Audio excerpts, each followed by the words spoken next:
వెళ్ళి 7 మార్లు మునిగితే పసిపిల్లల దేహం వలె శుద్ధుడాయను, స్వస్థత జరిగింది అని మనం చూస్తాం.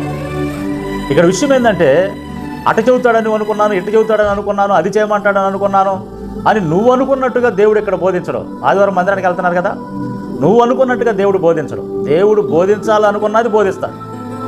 నీ మేలు కోరి, నీ క్షేమం కోరి, నీ అవసరం కోరి, నిన్ను బాగు చేసి, నిన్ను సరిచేసి సరిగా నిలబెట్టడానికి, స్థిరపరచడానికి నీకు ఏ ఉపదేశం అవసరమో, ఏ వాక్యం అవసరమో, ఏ మాట అవసరమో దేవుడు తన మనసులో నిన్ను గురించి ఆలోచించిన సంగతుల గురించి ఆయన మాట్లాడతాడు. కానీ నువ్వు అనుకున్నట్టుగా దేవుడు మాట్లాడు. ఈ విషయాలు దృష్టిలో పెట్టుకోండి. మందిరానికి వెళ్తున్నారు కొంతమంది, పాస్టర్ గారు అట్ట చెబుతాడు, ఎట్ట చెబుతాడు అని అనుకున్నాను, ఆయన ఏందో ఆ వాక్యాన్ని అట్ట చెప్పాడు, ఎట్ట చెప్పాడు, అంతేనా చెప్పేది అని టీచింగ్ ఇస్తారు కొంతమంది. సేవకులకి టీచింగ్, ఇంటికి వెళ్ళి ఇక టీచింగ్ ఇచ్చేస్తారు, భర్తకి టీచింగ్, భార్యకి టీచింగ్ ఇచ్చేస్తారు. అందుకే నేను ఆ మందిరానికి బాగొద్దన్నాను, అందుకే నేను ఆయన దగ్గరికి వెళ్ళొద్దన్నాను. దేవుని బిడ్డలారా, మందిరంలో దేవుడు అనుకున్నది నీతో మాట్లాడతాడు. దేవుడు మాట్లాడాలనుకున్నది దేవుడు నీతో మాట్లాడతాడు. నువ్వు అనుకున్నట్టుగా దేవుడు మాట్లాడు. ఎందుకంటే నీ క్షేమం, నీ ఆశీర్వాదం, నీ స్వస్థత, నీ మేలు, నీ జీవం దేవుని వాక్యంతో, దేవుల్లో ముడిపడి ఉంది.